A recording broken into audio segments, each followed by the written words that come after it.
चीजें होती हैं। और अगर हम स्ट्रेटोस्फीयर की बात करें तो इसमें क्या होता है, इसमें होते हैं ये क्लाउड फॉर्मेशन जोन कहलाती है। क्लाउड फॉर्मेशन जोन होती है, क्लाउड का फॉर्मेशन होता है। इसके अलावा ये डस्टी जोन होती है। डस्टी जोन क्यों हो गई? डस्टी जोन हो गई ह्यूमन की एक्टिविटीज से हो गई। जितने भी ईंधन फ्यूल जलते हैं वो सारे के सारे एटमॉस्फेयर में जाते हैं और फिर यही डस्ट और क्लाउड का फॉर्मेशन तो वाटर वेपर से होता। तो क्या है, इसमें एक और कंपाउंड है जो बहुत ही घातक है, सभी को पता होना चाहिए, डीडीटी, जिसका नाम अगर हम करें, इसका फुल फॉर्म क्या है, एग्जाम में बहुत पूछा जाता है।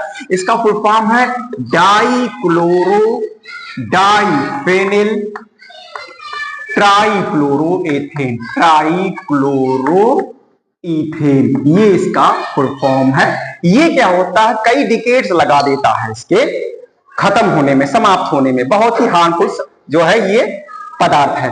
अब हम बात करेंगे आखिरकार जो ओजोन लेयर है, सबसे महत्वपूर्ण जो हम बात करने जा रहे हैं, इस स्फीयर की बात करने जा रहे हैं, ओजोन की, O3 की। ये ओजोन लेयर क्या है, 99.5% यूवी रेज को ये क्या करती है, ये रोक देती है, आने ही नहीं देती। जब नाने नहीं देती है तो क्या करती, एक तरीके से ये छतरी का काम करती है, एक छतरी का काम करती है पूरे इन्वायरमेंट के लिए।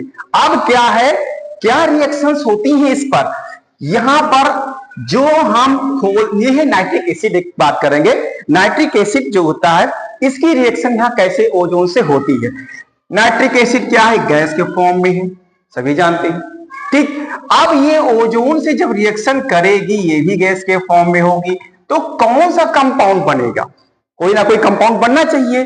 जी हाँ, ये बनेगा NO2। NO2 गैस बनेगी। ये रिएक्शन कहां होती है, स्ट्रेटोस्फीयर में होती है ऐसी रिएक्शन। नाइट्रिक ऑक्साइड आया, ओजोन के साथ रिएक्शन किया और NO2 बना दिया। लो कंसंट्रेशन ऑफ SO2 क्या करता है, वो करता है, काज करता है रेस्पिरेटरी डिजीज, अस्थमा, ब्रोंकाइटिस, ऐसे डिजीज को करता है।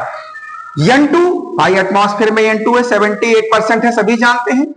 और अगर ऑक्सीजन आया यहां पे, इसकी रिएक्शन हुई, इसके साथ में रिएक्शन हुई, तो ऐसे तो हो नहीं कि टेम्परेचर भी चाहिए, टेम्परेचर चाहिए 1443 डिग्री केल्विन, और इतने केल्विन पर ये नाइट्रिक ऑक्साइड बनाता है। ये क्या बनाता है, नाइट्रिक ऑक्साइड बनाता है। तो इस तरह से एक रिएक्शन इस तरह से होती है। और एक रिएक्शन होती है, यही नाइट्रिक ऑक्साइड जब आ जाएगा, किससे करेगा रिएक्शन, ऑक्सीजन से, ओजोन से करा दिया है।